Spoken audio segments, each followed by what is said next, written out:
Okay, YouTubers, this is Joe from ArtAlienTV. Now today, as I said, I was going to give you an update on China's Zhurong rover on Mars. Now, unfortunately, we don't have any images yet still. It landed Friday night, Saturday morning, early, and we still haven't got any photographs of the actual landing or the rover on the surface or anything yet. So I don't know what's going on there. Perhaps later in the week we'll get some, I don't know what's going on. Information is very hard to get on this. It's rather strange. But what I do have here is an illustration here showing the different instruments on the Zhurong rover, or the Tianwen 1 rover.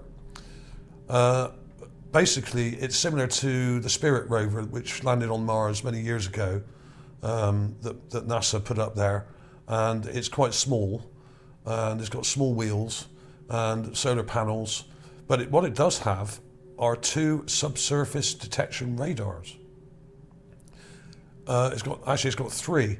It's got one here, it's got one here, and another one here. So it's got 3. And it's got magnetic field detectors, and it's got basically a nav cam and a multi-spectral camera here as well. So, and it's showing it here at Dingo Gap. This is a picture of Dingo Gap here. There's actually a statue right there. This thing here, just here. If I actually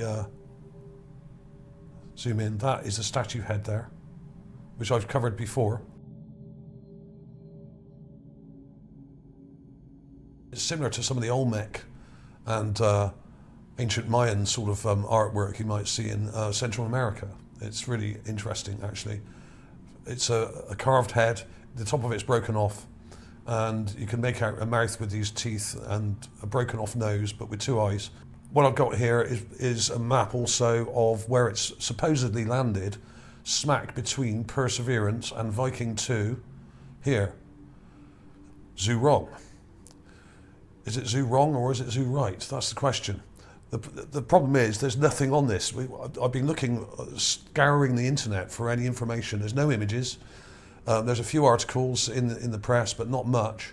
And none of them have any images. They have illustrations, like this one I showed you here. Most of them are showing this, or there's a couple of others as well of it supposedly landing.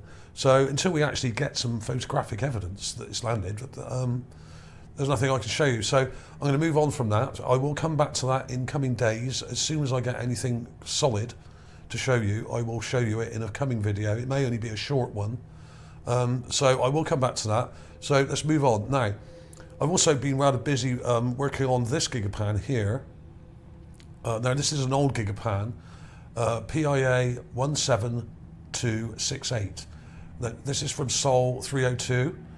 Mars Science Laboratory, so that's Curiosity rover. And I've got another Curiosity rover set of images here. This is from 713. And this is interesting, this one. I'm quickly going to show this, and then that one, and I'm going to show you something really interesting. I've got absolute proof for all those doubters and naysayers out there.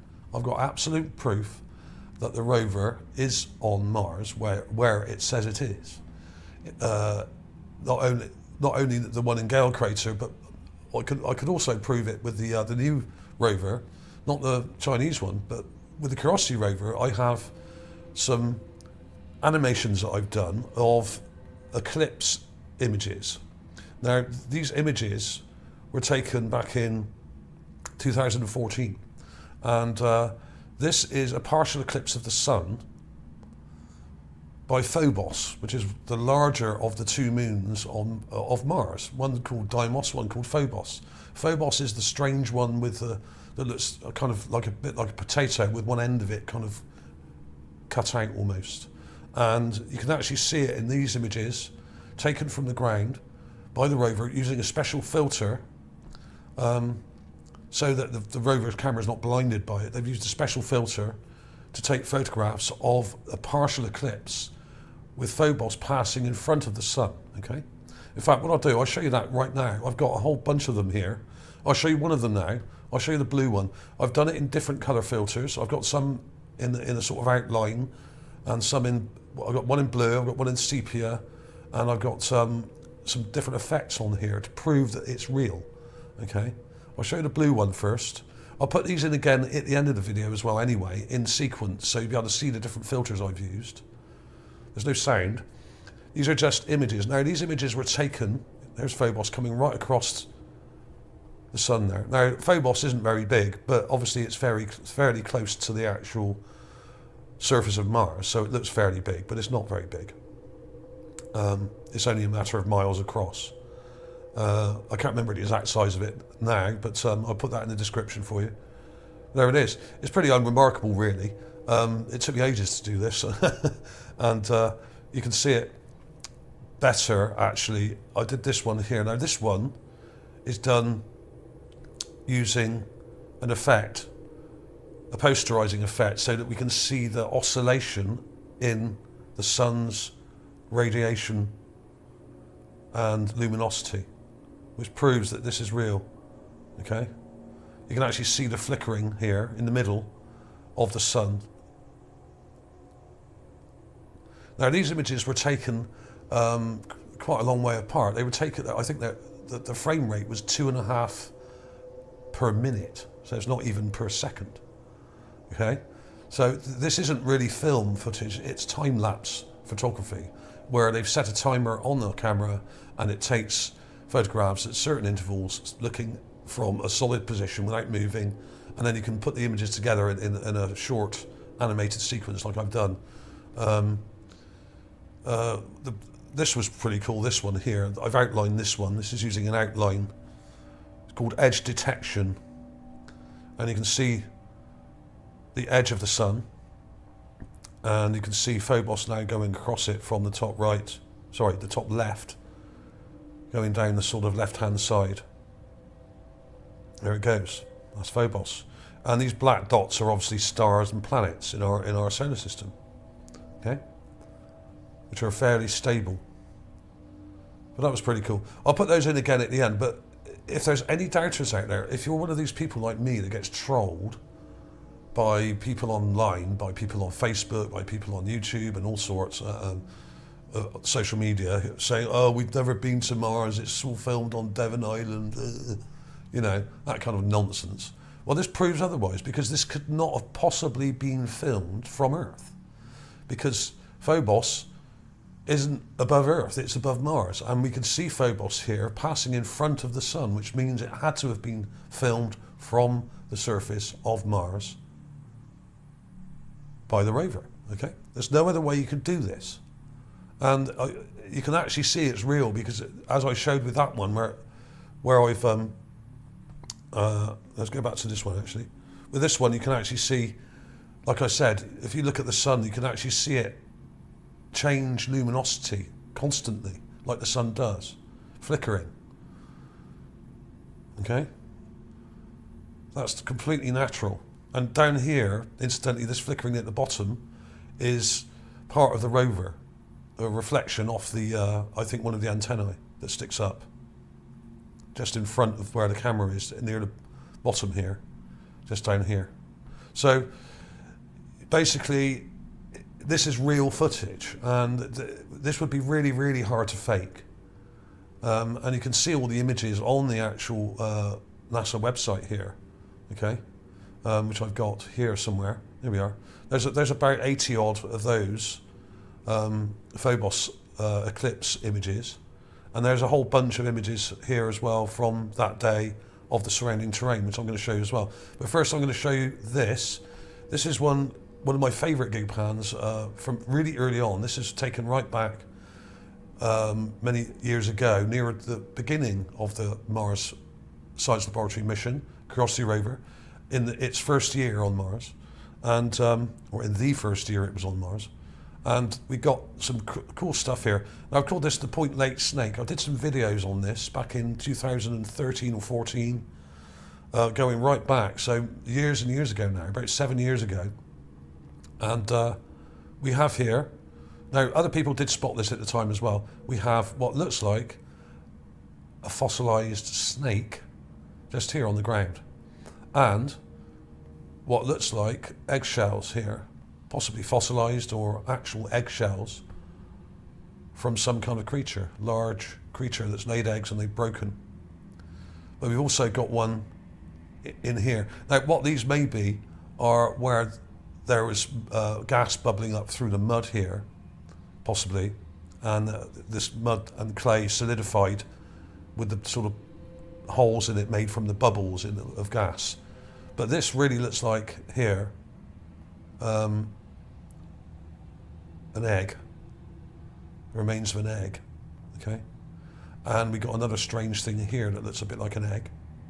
And there's the snake. I've got large clips of these down here. Let's take a look at those. You can see them a bit more clearly here. There's the snake. There's the head of the snake, and it snakes around like a letter S. Now, funny enough, the letter S is derived from a snake because that's the sound that the snake makes. And ancient writing, some of the earliest forms of writing, most languages had something like an S in them, representing the serpent or snake, and the S sound comes from the snake, and the letter S is based on the snake's curved body, curved around in an S shape. So there it is. There's not a lot of detail here. Let's go back a little bit. Let's go back to there. That's about right. I've got my magnifier turned up too high here. There we are. There it is. And you can see the head sticking up there. And I have found a bunch of snakes, actually, and reptiles. And if you look really carefully, there's an eye just there, and there's an eye just there. You can just about make them out. One there. If you look at the very tip of my pointer, there's one here and one here. You can just about make them out. Now, I haven't put those on here because you can see those in the raw image, okay? If you go to the raw image here, you can just about make those out with the magnifier. If you turn your magnifier up, you can see two lighter patches with shadows below them, which look like eyes just there, right? Not very clear, but it's there. There's the egg, possible egg here, sticking out of the sand, half buried. And there's that one in the actual mud that's solidified into rock here. So this may actually not be an egg at all. These may be just bubbles in the actual sedimentary clays that have hardened, okay? But that does look like an egg. And there's this, which I showed many years ago as well. This is a leg bone with a thigh muscle still attached to it. And there's the knee joint. This is either from a dinosaur or upright walking bipedal large bird, a bit like an ostrich or that kind of thing. Now, how big is that? I called it a dinosaur bone initially, but I think it's probably more likely a bird bone. Here it is. It's quite large. It's quite a long way off. At the back of the image here, I would say it's about 1.5 foot long. And you can actually see here, this is the knee joint here. There would have been another leg bone attached, a lower bone attached to this, with a foot on the end. And this is a thigh muscle here, which is petrified and fossilized there, or desiccated and dehydrated and preserved. Okay, that's what it looks like.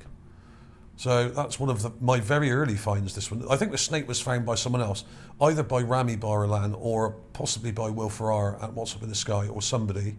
It was so long ago, I don't actually know. The snake here in what looks like a hollowed out kind of egg, sort of broken egg or something here. A bit like this here, which may be part of it here. Very interesting. So that's a really old one going right back years ago. And there's lots of weird stuff in here, actually. And the place to look for things often is in these rocky overhangs, because these things are protected by the overhang from the wind. Now, there is quite a lot of wind erosion on Mars, but the wind isn't that strong most of the time. They do get storms there occasionally, and they can be very, very bad, but they're approximately once every 4 or 5 years. We've only had a couple since Curiosity's been up there so far of major storms, and it's been up there a long time. So it's been up there since 2012, and it's now 2021, so that's 9 years, and it's only had 2. So about every 4.5 years, approximately, they get a major storm on Mars, and that they also coincide with major ionospheric storms on Earth, which cause wildfires as well. If you look at the major wildfires we've had on Earth in recent years, they've coincided exactly with the major storms on Mars.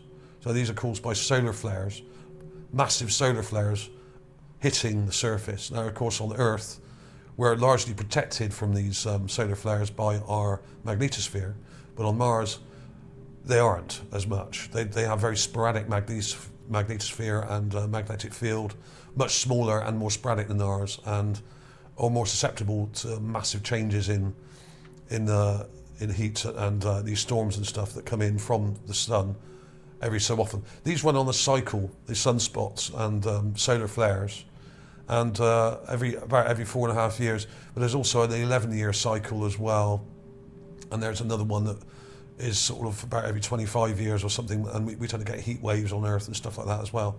So I won't go into all that now, it's quite complex, but basically they do coincide with the wildfires that we've had on Earth, the major storms on Mars. But because of the low air pressure on Mars, the wind isn't very effective most of the time because there's not enough air pressure for it to do much damage to anything. You can check these links out in the description as usual and have a look at this yourself. There's a load of things I haven't shown here. I'm only showing the obvious things. There's loads of other little things in here as well, which are like fossilized wood and other little things as well, which are probably fossils and stuff as well down here and over here. Okay, but I'm just touching on this for now. Now this is the other one. Now this is also Sol 713. This is the same day as that solar eclipse with Phobos happened. Okay, this is the same day, and there's not a lot in this one. It's quite a long one, this. There's a couple of interesting things over here. There's a weird thing sticking out here, like a weird structure, which looks interesting to me. This thing here, which looks like part of something. I'm not sure what. There's also this thing here, which looks like some kind of animal head. Possibly a carving here. You've got an eye here, an eye here, a mouth here at the bottom. And it's got this weird texture to it. Unfortunately, there's something just behind it which obscures it. I'll take a clip of that and put it in at the end for you. That's weird. It may be an optical trick, that one, I don't know. So I won't spend too long on that. And there's a couple of things over here which are interesting. What look like more burial chambers, very similar to ones I've shown before, near not only the Spirit rover, but also the Curiosity rover as well. I've shown these structures before. We have these ridges with sand piled up against them, and we have burial chambers exposed. There's one here, just here. Right, same shape as the others, and there's like a chamber there. You can actually see into it, going up into the rock, up here. And you can see these parts here. This is an actual chamber, and there's another one here. In fact, there's probably loads along here, but we're only seeing a few of them from this angle. There's another one here, which is more arched. But this one especially looks artificial because of the shape of it. If you look at the shape, we've got this kind of symmetrical shape to it, okay? See that? That looks like a burial chamber. And I imagine there was someone's head or bones put in there, like I've shown before, in Gale Crater, and also on other parts of Mars. These are all over the place. So they're burying people in these little chambers. And often we see their heads and skulls on these slopes where the sand and rock has eroded away, okay? So that was that really. A real quick one there. I will put some clips of some of these things in for you.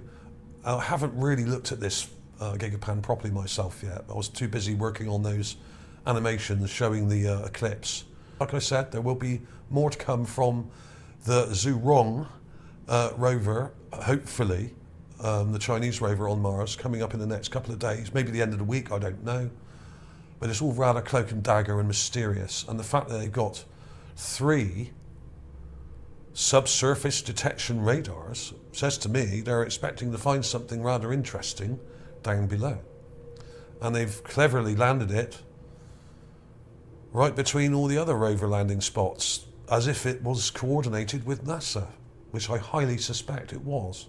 There's no point in landing them all in the same area. You've got to spread them out in an even sort of pattern, and that's what we have here. They're spread out in a fairly even pattern. although insight and curiosity are rather close together. They're trying to home in on some of the signals they're picking up underground. They've been picking up signals from underground for quite some time, and they don't know where they're coming from. They're trying to triangulate it, I think. And there's readings coming from underground. There's also methane coming from just below the surface, or possibly on the surface. Methane spikes in this area as well.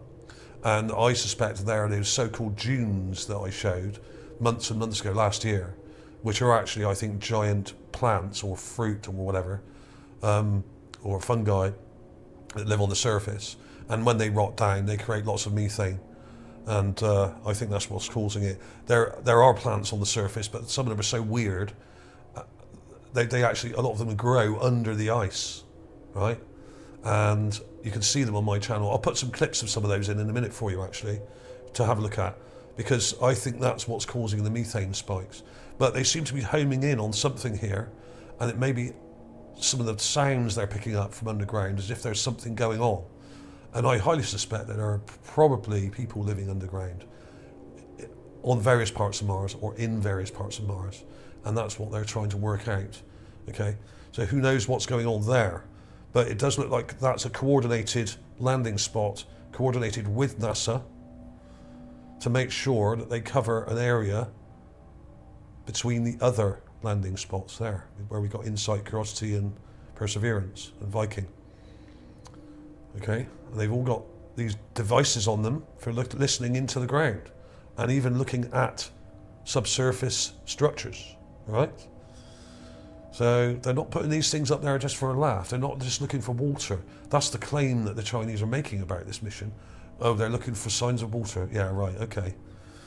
Why would you need ground-penetrating radar to look for water? We know full well that there's ice just below the surface in most areas, in many areas, in the form of permafrost. Because I've actually seen the drill go through it on the Rover and shown it before.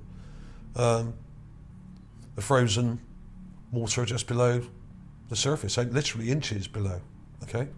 You don't have to go very far down in many areas to find it. So that is a cover story. So thanks for watching, everybody. Please like and subscribe if you haven't already. As I said, updates coming up in a few days, or hopefully sooner. And I'll put those animations in coming up now, and some extra clips of some of the things in those Gigapans for you as well to look at. See you soon.